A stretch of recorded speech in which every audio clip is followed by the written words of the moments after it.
আমাদের ঠিকানা কোথা থেকে পেয়েছিলেন আপনি? ফেসবুক থেকে। হয়ে গেল। ধরেন আপনার ট্রিটমেন্টটা নেওয়ার পরে কেমন লেগেছে, ওভারঅল ভিউ কি? খুবই ভালো।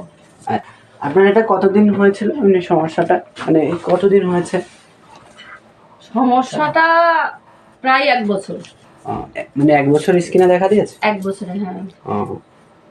তার আগে ছিল না? তারা অ্যাকচুয়ালি তো অল্পতে আসে না, 2-1 দিনও আসে না, এসেছে অনেক দিন যাবতই, কিন্তু মানে পুরোটা ধরা পড়েছে 1 বছর। স্কিন আগে থেকে অনেকটা উজ্জ্বল গ্লো করেছে না? হ্যাঁ, একদম একদম। দাগটা কতদিনের মাথায় কমে গেছিল একটু? আমি 1.5 মাসেই আমি অনেকটা পরিবর্তন পেয়েছি, তবে তারপরে আরো একটু বেশি, মানে যত দিন গেছে তত পরিবর্তন এসেছে। মোটামুটি এখন আমি খুবই ভালো আছি। বাহ, ওকে।